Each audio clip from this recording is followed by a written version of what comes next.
ശബരിമലയിലെ സ്വർണ്ണപ്പാളി വിഷയത്തിൽ ദേവസ്വം ബോർഡ് ഹൈക്കോടതിയിൽ പുനഃപരിശോധനാ ഹർജി നൽകി. സ്വർണ്ണപ്പാളി തിരികെ കൊണ്ടുവരണമെന്ന ഇടക്കാല ഉത്തരവിൽ ഭേദഗതി വേണമെന്നാണ് ആവശ്യം. ദ്വാരപാലക ശില്പങ്ങളുടെ സ്വർണ്ണപ്പാളി ഉരുക്കിയെന്നാണ് ദേവസ്വം ബോർഡ് പറയുന്നത്. ലിഡിയ ജേക്കബ് ചേർന്നു. ലിഡിയ, എങ്ങനെയാണ് ദേവസ്വം വീണ്ടും കോടതിയെ സമീപിച്ചിരിക്കുന്നത്? എന്തൊക്കെ കാര്യങ്ങളാണ് പറയുന്നത്? ഈ ശബരിമലയിലെ ദ്വാരപാലക വിഗ്രഹങ്ങളിലെ സ്വർണ്ണപ്പാളി ഇളക്കി മാറ്റിയ സംഭവത്തിൽ ഇന്നലെ ഹൈക്കോടതി ദേവസ്വം ബോർഡിന് വലിയ വിമർശനം ഉന്നയിച്ചിരുന്നു. അതായത് അനുമതിയില്ലാതെയാണ് ഈ സ്വർണ്ണപ്പാളി ഇളക്കിയതെന്നും അത് അനിശ്ചിതമാണെന്നും കോടതി ഉത്തരവുകൾക്ക് എതിരെന്നും ദേവസ്വം ബെഞ്ച് വ്യക്തമാക്കിയിരുന്നു. ഈ ഒരു സാഹചര്യത്തിലാണ് ഇപ്പോൾ ഒരു പുനഃപരിശോധനാ ഹർജി നൽകിയിരിക്കുന്നത്. കാരണം ഇന്നലെ വലിയ രീതിയിലുള്ള വിമർശനമായിരുന്നു ഹൈക്കോടതിയുടെ ഭാഗത്തു നിന്നുണ്ടായിരുന്നത്.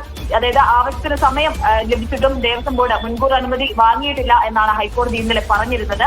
മാത്രമല്ല വെള്ളിയാഴ്ചക്കുള്ളിൽ റിപ്പോർട്ട് സമർപ്പിക്കാനും ഹൈക്കോടതി ദേവസ്വം ബോർഡിനോട് നിർദ്ദേശിച്ചിരുന്നു.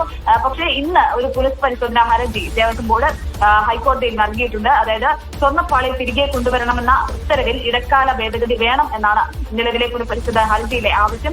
അത് സ്വർണ്ണപ്പാളി ഉരുക്കിയിട്ടുണ്ട്, അതിനാൽ തന്നെ തിരിച്ച് എത്തിക്കാൻ സാധിക്കില്ല എന്നാണ് ഹൈക്കോടതി നൽകുന്ന വിശദീകരണം. അതിനാൽ തന്നെ അത് തിരിച്ചെത്തിക്കാൻ സാധിക്കാത്തതിനാൽ അതിലൊരു പുനഃപരിശോധന നടത്തണം എന്നാണ് ഹൈക്കോടതിയിൽ ദേവസ്വം ബോർഡ് പറഞ്ഞിരിക്കുന്നത്. ശരി ലിഡിയ.